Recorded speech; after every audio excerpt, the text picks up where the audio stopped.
Ale najskôr pekne po poriadku.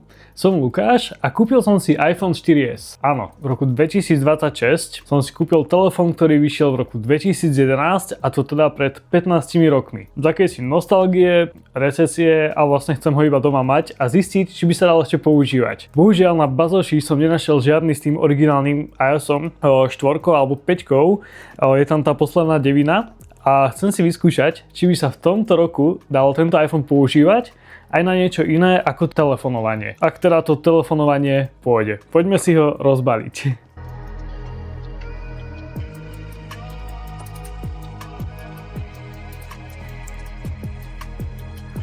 Na pohľad ako taký, okrem toho, že je zacapkaný, vyzerá celkom v pohode a chcem s ním ísť do mesta a zistiť, na čo všetko by som ho mohol využiť.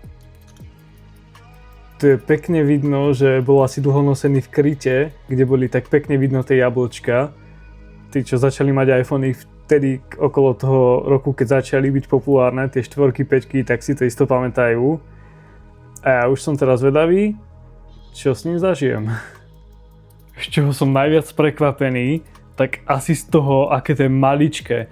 Video natáčam na svoj aktuálny 14 Pro Max, ale dám sem porovnanie z GoPročky, aby to bolo fakt vidno, aký to je maličký telefón. Keď som si ho prvýkrát zobral z krabičky teraz, ja som chvíľu rozmýšľal, či ma neoklamaný na inzeráte, či to nebol nejaký hračkársky, falošný alebo čo, ale je to naozaj pravý iPhone, takže pohodka. A tu je to porovnanie. To je úplne polovica z toho. Pravda, že kedysi sme frčali na týchto telefónoch. Že ešte tu bude aj nejaké to SEčko, ktoré asi viac ľuďom vyhovuje, ale asi spätne neviem predstaviť fungovať na tomto. Ja som inak samotný iPhone 4S nikdy nemal, ja som začínal myslím pri 5S a bol to úplne super môj prvý iPhone, vtedy to bol podľa mňa taký o dosť väčší vibe, aký to je teraz a kľudne dajte do komentára vedieť, aký bol váš prvý iPhone, či ste boli spokojní, či by ste si ho tiež takto niekedy kúpili a poďme ďalej do mesta zistiť, či je teda použiteľný. No dobre, idem akurát do mesta, idem si pozrieť, či by som tam vedel ísť autobusom a zrovna aj prší, takže idem pozrieť, či by teda dokedy bude pršať. Aspoň toto by sa také tie basic info mali dať zvládnuť. No dobre. Tu z tejto dolnej lišty ešte ani nie je tá kolónka dát, na čo sme teraz asi úplne všetci zvyknutí, ja už si ja neviem predstaviť fungovať bez toho. Možno sa tam dá prirobiť, ale teda od výrobcu tam nebola. A čo bude možno problém? Ja jedinú SIM kartu, ktorú som mal, fyzickú, je od 4, aj to som musel zháňať, taký ten kryt ešte na to, lebo tu bola taká tá mikro, tá stredná SIM karta. No a hádže to do Orange a mám tu Ečko, keďže ešte mám telefón, tak si z neho idem zdieľať dáta, či sa budem vedieť v pohode pripojiť na Wi-Fi. A v meste, keď tak asi budem musieť pozrieť nejaké free Wi-Fi spoty, lebo v tej dobe, keď tieto iPhony vychádzali, asi teda ešte internety v mobile tiež neboli úplne bežná záležitosť. Isto už bol internet, to je jasné, samozrejme, ale nie také tie neobmedzené balíky, ako sme zvyknutí teraz.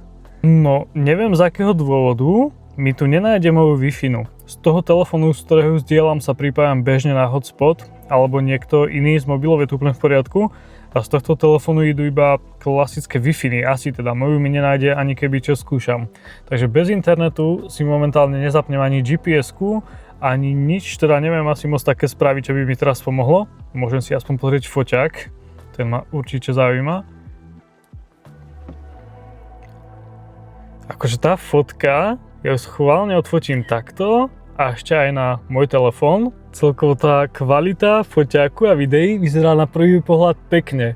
Je to jemne rozostrené a nie je tam taká tá stabilizácia pri videu, ale na rok 2011 to je úplný luxus. Vtedy tu pridali také tie časozbery veci, tie spomalené zábory boli až potom ďalej od 5S, ale fotky, čo si pamätám, tak to robilo parádne. Ešte viem, že aj tie selfiečka sa mi zdá boli dosť v pohode.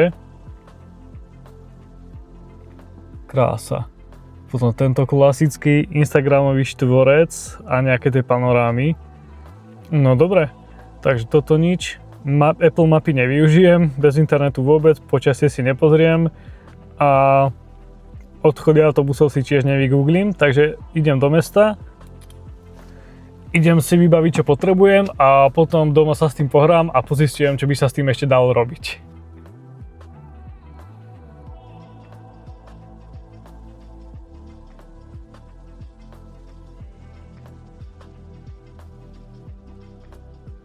Dobre, tu už mám Wi-Fi a môžeme sa ísť pozrieť, či mi niečo načíta. Je to horšie vidno, ale posnažím sa. Počasie v pohode, až na to, že nie som v Bratislave, ale v Považskej. Tá klávesnica, to je hrozne malé. Dobre, 10 stupňov prší, v pohode. Čo také, idem skúsiť pozrieť YouTube. A ešte predtým si pozriem autobus do mesta, keby ním chcem ísť. CP, už som to včera pozeral. No, nie je to asi tak dobre optimalizované, všetky tieto stránky. Wi-Fi je dobrá, ale nedá sa to potom viacej rozkliknúť. Ale tak autobus netreba, pôjdem peši. A skúsim napríklad YouTube. Už aplikácie, aké ich poznáme, absolútne nefungujú, lebo nedajú sa stiahnuť. Akurát som v meste a pozerám, že ma to hodilo do 4, že nie som v Orange, tak som si myslel, že mi pôjde normálny internet, nejaké LTE alebo 5G a vôbec, aj keď som tam všetko naklikal, tak stále to ide iba na tom Ečku a internet tam nemám, ale tu by mohla byť Wi-Fi, tak pôjdem čo to poskúšať. Stále iba Ečko, Wi-Fi sa tu ukazovala, neviem čo to je za Wi-Fi, ale skúsime. Ale vyzerá to tak, že sa mi aspoň podarilo pripojiť na moju Wi-Fi z mobilu, takže idem skúsiť pozrieť nejaké tie mapy alebo YouTube, či na tom pôjde pustiť nejaká hudba. Našiel som doma ešte aj tieto staré slúchatka, tak to idem odtestovať. Na Wi-Fi by sme boli. Takže hudbu tu asi nemám, že žiadnu. Možno tu je niečo na skúšku, ale asi nie. Ale ako to dobre vyzerá, celé toto. Krása. Napadlo mi z nudy Country Roads, či to vôbec pôjde pustiť na tomto. Ja si musím byť prihlásený do prčic. Takže idem skúsiť YouTube, tam možno viacej pochodíme. Toto vypnem, nech to nežere baterku. To je super.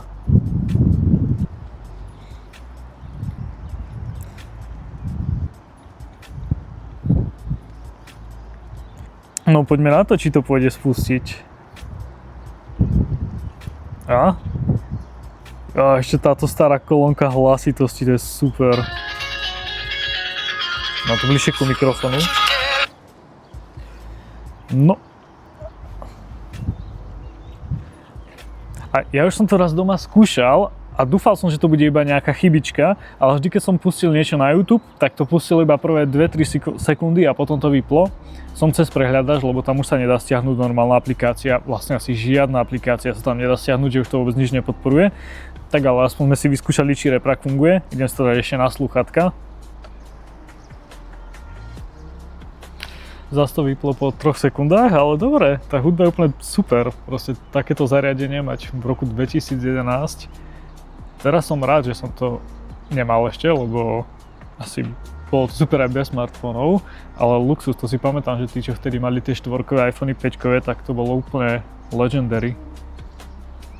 Keďže tam nič nestiahnem, tak idem vyskúšať vstávané aplikácie, napríklad Apple Mapy, to sa asi všetci zhodneme, čo máme iPhony, že neviem, či vôbec niekto využíva tie Apple Mapy, to bolo vždycky strašné, ale možno na nejakú klasickú navigáciu to bude stačiť. No Brezno, keď už tu naskočilo. Galton do Brezna. Povoliť. A z akého si dôvodu nechce nájsť spolohu, čo neviem prečo, keď mám plný signál, aj internet mám. Tu to asi ne... Aj SMS-ka prišla dokonca. Škoda, ale... to by mohlo ísť, kde je problém? Tak ide to, dobré. Trasa. Jasné. Tak dobre, taká navigácia by sa dala ešte využiť. Úplne v pohode, taký rezervný telefón do auta na navigáciu. To asi nikto nikdy nespravil s takýmto telefónom, ale dobre, navigácia by tu teda išla. Obmedzenia, ale šlo by to. Takže aj hudba by sa dala počúvať, keby sa tuto prihlásim, tak myslím, že to by bolo v pohode. Ten YouTube, to je také ošemetné s tým prehľadačom. Tam neviem, kde je problém, ale paráda. Skúsim ešte čo to pofotiť. Ako to bude vyzerať. Odfotím to aj na 14 Pro Max a dám tam rozdiely, ako sa Apple posunul za 10 rokov. Čo sa mi strašne páči, tak toto tlačítko, to bolo vždy super. Ono to vždy tak dobre zavibrovalo a celkovo tie zvuky, ktoré Apple má, keď sa zamkne, snad to bolo počuť. Paráda, to som veľmi rád, že sa mi ho podarilo kúpiť v takomto dosť zachovalom stave na To je reálne 15-ročný telefón a vyzerá fakt, že nepoškodený, nejaké malé škrabančeky, ktoré ani, no sú fakt zanedbateľné. Tuto je čo si vidieť, ale inak teda dosť v pohode. Krása toto úplne.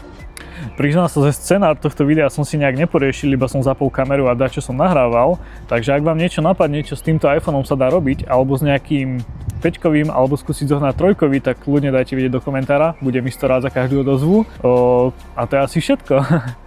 Snaď som niekomu pripomenul staré OG časy s týmto iPhoneikom a keďže sa snažím o 1000 odberateľov, každý like, odber či komentár určite pomôže. Vidíme sa pri ďalšom videu.